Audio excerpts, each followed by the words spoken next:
Rain hammered against the grim, steel bars of the cell, and every drop echoed like a verdict. You're alone now. In the dim fluorescent glow of a solitary confinement block deep inside the bowels of a notorious prison, a lone figure crouched in the corner. The air reeked of stale sweat and fear, the kind of fear that seeps into your bones until you forget what hope feels like. Outside the cell door, footsteps echoed.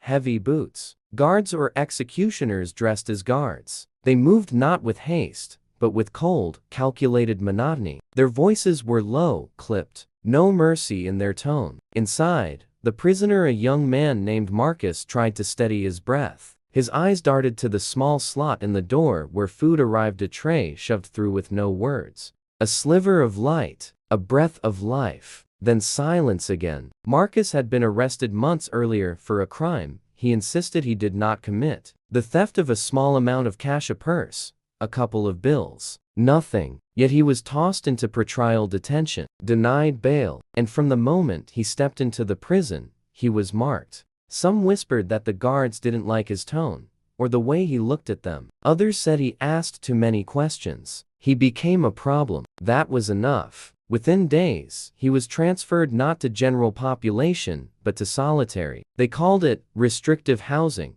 For Marcus, it was a tomb. At first, the solitude was almost welcome, a break from the chaos, the noise, the fights. But as days bled into nights, the walls seemed to lean in. The silence sharpened. The food smelled like prison, but tasted like regret and bitterness. Over and over, Marcus wrote letters in his mind, in the condensation on the cold cell walls, in his imagination. Letters to his mother, letters to the world. No one ever received them. Then came the nightmares. Shadows moved just outside the cell window, shifting, whispering. Marcus pounded on the door. He screamed until his voice was raw. Twice, he pressed the intercom begging for help. Twice, no answer. They told him he was being kept safe, for his own good. But as his weight dropped, his voice frayed, his eyes hollowed out, he started to wonder, safe from what? Investigators from a local rights group began noticing his name. They had a stack of similar cases, inmates locked down for minor infractions, mental health issues, or nothing at all. The pattern was chilling. Among them was a case that had already become a symbol,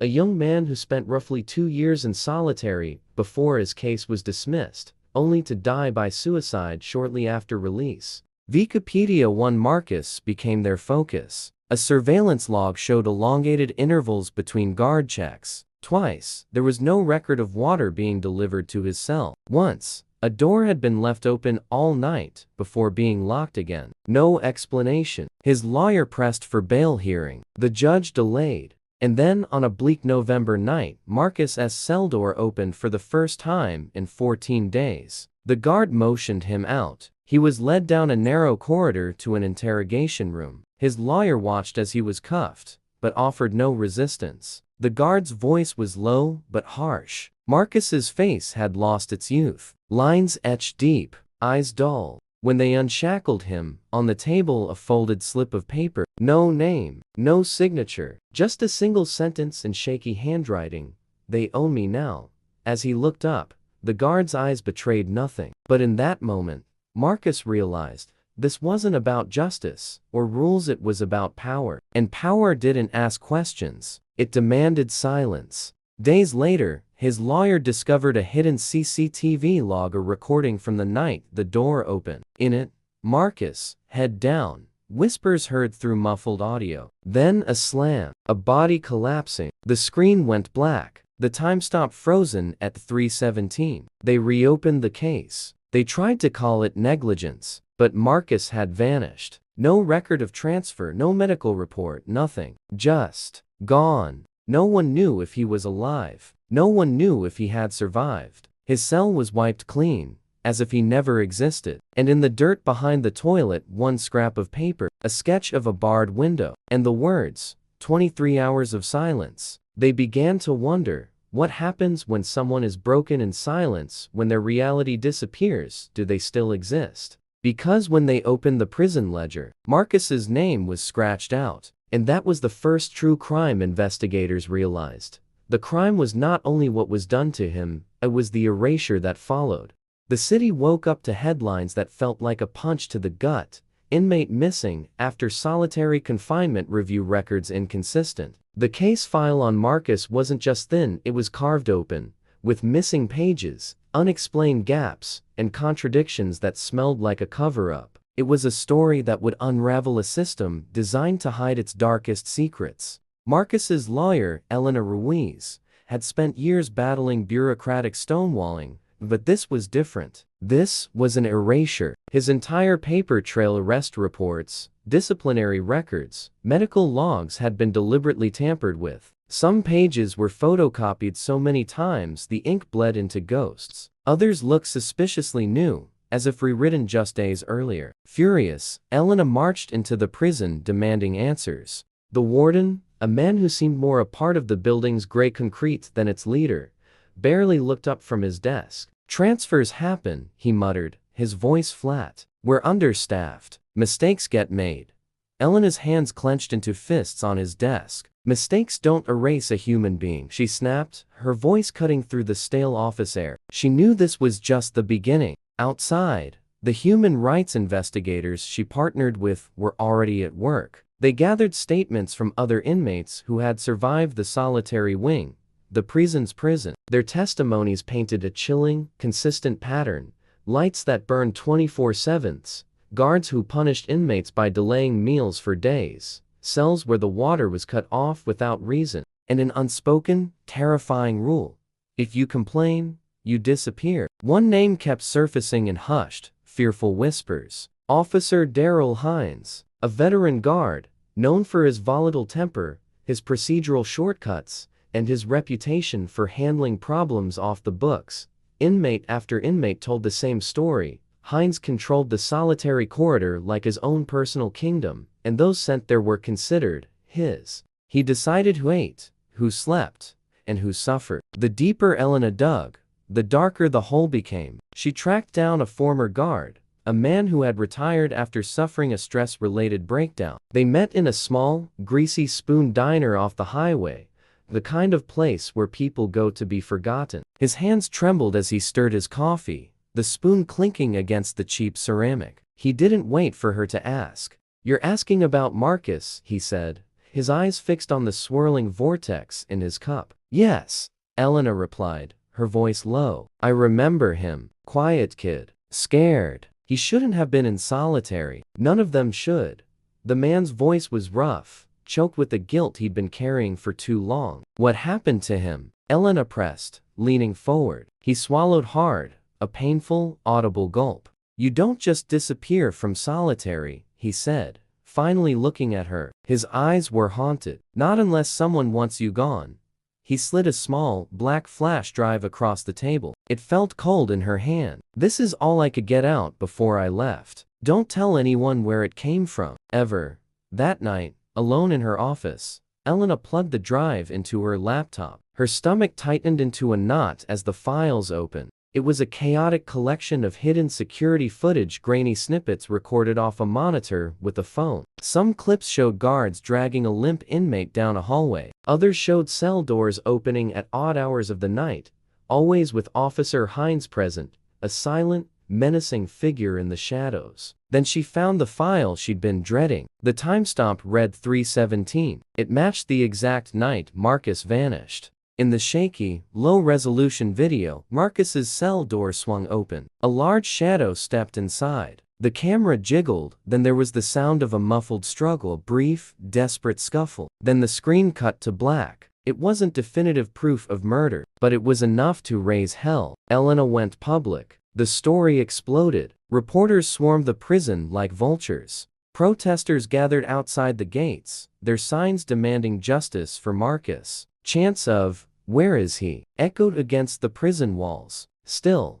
officials held their ground, insisting Marcus had been transferred to an off-site medical facility, though none could ever name which one. The lie was as transparent as it was insulting. The pressure mounted, day by day. The warden was put on leave. The state launched an internal investigation. It felt like a win, but Elena knew the system was just protecting itself. They needed something more, and that's when a new lead emerged, an unexpected lifeline from the last place she would have looked. An anonymous message appeared in her encrypted inbox. It was from a nurse at a nearby hospital. The message was short, cryptic, and terrifyingly simple. Check the basement. You won't find him, but you'll find something. Elena's breath caught in her throat. A basement? What could be in a hospital basement? She drove to the hospital under the drumming of a torrential downpour, the windshield wipers fighting a losing battle against the storm. Security was light. Visiting hours had ended long ago. She slipped inside through a side entrance, her heart pounding against her ribs, and followed the precise directions the nurse had sent. Down one flight of cold, sterile stairs, then another, deeper into the bowels of the building. The air grew colder, smelling of antiseptic and something else. Something old and metallic. At the end of a long, fluorescent-lit hallway stood a single, locked metal door with no sign, no label. Nothing to indicate what lay behind it. Behind the door, she could hear a faint hum, like machines left running in an empty room. Elena pressed her ear against the cold steel, and then she heard it. Something scraping, a soft, rhythmic scratching that didn't sound mechanical at all. It sounded desperate. She lifted her phone, switching on the flashlight. The beam cut through the darkness under the door, and there it was. A dark, ugly smear on the floor. Dried blood. The realization hit her like a physical blow, a cold wind straight through her soul. Marcus wasn't the first to vanish. He wasn't the first to be brought here. Someone had been using this room long before he ever arrived. And the worst part, as she examined the lock, a new wave of horror washed over her. The heavy deadbolt, the kind you see on a vault, wasn't on her side of the door. It wasn't designed to keep people out. It was locked from within. The door swung open, revealing a world of shadows and forgotten souls. Elena stepped back, her pulse thundering in her ears. A blood smear, still glistening under the dim hallway light, marked the threshold. Someone had tried to wipe it away, but failed. She took a shaky breath, turned the knob, and pushed. The door didn't budge. Locked. Whatever was behind it, or whoever was trapped. Footsteps echoed from above the nightstaff making their rounds. Time was running out. She knelt, pulling a slim metal pen from her pocket. Years of navigating backroom evidence lockers had taught her a thing or two. She worked the pen against the lock. 1 second. 2, 5, 7. A soft click, and the door creaked open. The smell hit her instantly, a gut-wrenching mix of mold, disinfectant, and something metallic, something like old blood. She raised her phone, the flashlight cutting through the gloom, and stepped inside. The room was tiny, a concrete box no bigger than a utility closet. The floor was stained,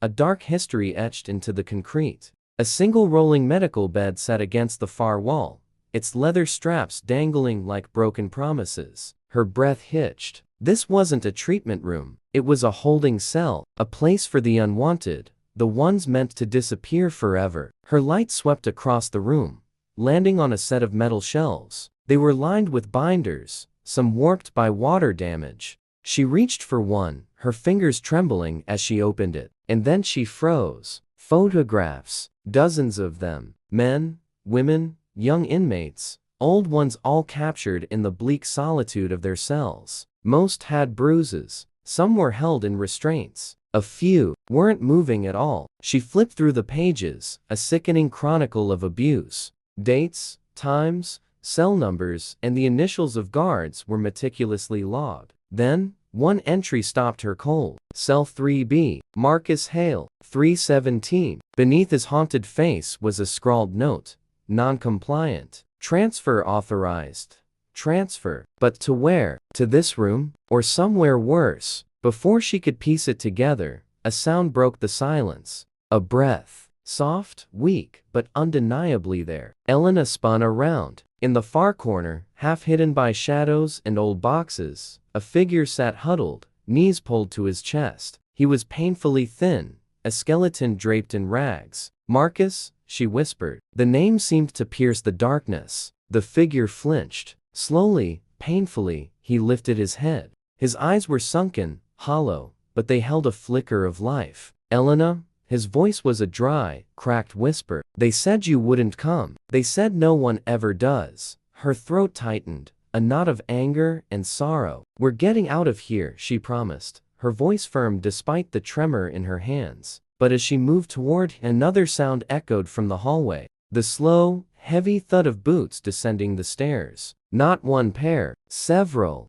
Guards. They were coming. She grabbed Marcus's arm. "Can you walk?" He shook his head, a gesture of complete defeat. "They'll just put me back," he rasped. "You have to run. Please, don't let this happen to someone else." She was faced with an impossible choice. The boots grew closer. The crackle of a radio cut through the air. A muffled voice muttered, "The door's open." "He's not supposed to be in there." Her heart hammered against her ribs. She had the files. She had the photos. She had the proof. But if they caught her now, everything and everyone, including Marcus, would vanish for good. His whisper was barely audible, a final, desperate plea. "Don't let me vanish." Tears burned her eyes. She placed a shaking hand on his shoulder, a silent vow. "I won't." She slipped out of the room, closing the door softly behind her, just as the guards rounded the corner. A second before they saw her, she ducked into a side passage and melted into the darkness, the binder clutched to her chest. By dawn, the story had erupted. The files were in the hands of investigators, journalists, and state officials. It became a national scandal. The solitary wing was shut down. Officers were suspended. An official inquiry was launched. But when the authorities returned to that forgotten basement, the room was empty. The bed, the binders, the stains all gone. And Marcus, he was gone too. Vanished again. The only thing left behind was a single scrap of paper on the floor. On it, written in shaky ink, were two words, "Remember me." To this day, no one has seen Marcus Hale. There's no transfer record, no medical chart, no body. Just a void. A 23-hour gap in the records where a man used to be. And the chilling silence that followed. If you thought this story was intense, brace yourself. The rabbit hole goes deeper than you can imagine. Hit that subscribe button, because you won't want to miss what comes next.